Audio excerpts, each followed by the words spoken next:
भारत 1990 की दहाई में पाकिस्तान से बिजली खरीदता रहा और मनमोहन सिंह ने शाइनिंग इंडिया का पूरा मंसूबा पाकिस्तान से लिया था।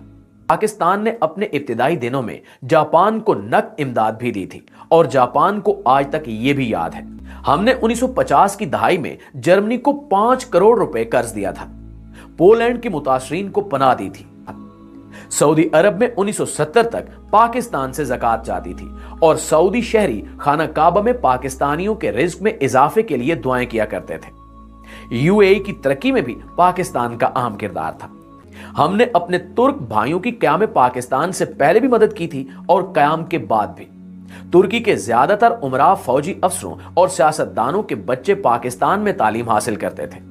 हमने इस्तांबुल में पहला बोइंग त्यारा उतारा था और तुर्की ने इसके लिए एयरपोर्ट पर नया रनवे बनाया था और पूरी काबीना इसके इस्तकबाल के लिए एयरपोर्ट आ गई थी।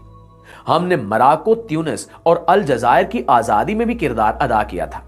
पाकिस्तान ने इनकी सियासी क़यादत को पासपोर्ट भी दिए और अक़वाम मुत्तहिदा में अपने बेंच से इन्हें खिताब का मौका भी दिया। चीन का दुनिया के साथ राब्ता कराया था।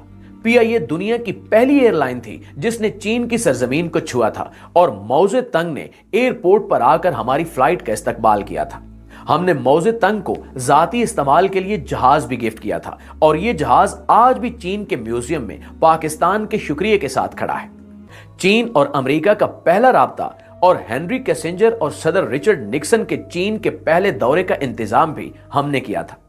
चीन में लोहे का पहला कारखाना पीको की तर्ज पर लगा था और चुएन लाई से देखने के लिए अपने माहिरीन के साथ 1960 की दहाई में लाहौर आए थे।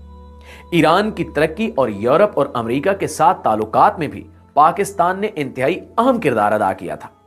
शाह ईरान हर दूसरे माह पाकिस्तान का दौरा करते थे और पाकिस्तान की तरक्की को हैरत से देखते थे। प्यारे दोस्तों, फलस्तीन के लिए पहली आलमी आवाज भी हमने उठाई थी। शाम, उर्दन और मिस्र की सिफारतकारी, आजादी और बहाली में भी पाकिस्तान का अहम किरदार था। इंडोनेशिया और मलेशिया की अशराफिया के बच्चे पाकिस्तान में पढ़ते थे। मलेशिया का आईन तक पाकिस्तानी वकला ने लिखा था। जनूबी कोरिया की ग्रोथ में महबूबुल हक के 5 साला मंसूबे का अहम किरदार था। मुस्लिम दुनिया के 27 मुल्कों के फौजी अफसर पाकिस्तानी अकेडमियों में ट्रेंड हुए और बाद अज़ां अपने अपने मुल्कों में आर्मी चीफ बने।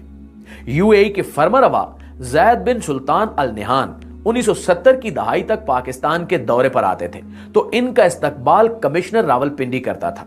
हमारे वजीर भी एयरपोर्ट नहीं जाते थे और सबसे बढ़कर 1961 में जब अयूब खान अमेरिका के दौरे पर गए तो पूरी अमेरिकी काबीना ने सदर जॉन एफ कैनेडी समेत एयरपोर्ट पर इनका इस्तकबाल किया और सदर अयूब खान एयरपोर्ट से व्हाइट हाउस खुली गाड़ी में गए और सड़क की दोनों साइडों पर अमेरिकी अवाम फूल लेकर खड़े थे और पाकिस्तान जिंदाबाद और वेलकम वेलकम के नारे लगा रहे थे। नाज़रीन, पाकिस्तान ने एक दौर ऐसा भी देखा है जब दुनिया हैरत से इसकी तरफ देखती थी और ये जर्मनी और जापान जैसे मुल्कों को कर्जे और इमदाद देता था। लेकिन फिर इस मुल्क पर एक ऐसा दौर आया जिसमें हम $1 अरब के लिए दुनिया के दरवाजे पर भिखारी बनकर बैठे हैं और दुनिया हमें गरूर और नफरत से देख रही है। एक वक्त था जब हम वीजे के बगैर पूरी दुनिया में सफर करते थे और एक वक्त अब है जब हमें अफगानिस्तान के वीजे के लिए भी कतारों में खड़ा होना पड़ता है। ऐसा क्यों हुआ? क्या हमने कभी सोचा? हमें मानना पड़ेगा कि हमने बड़ी मेहनत और जदोजहद से इस मुल्क को तबाह किया है। हमने इसकी इज्जत और वकार को एड़ी चोटी का जोर लगाकर मट्टी में मिलाया है।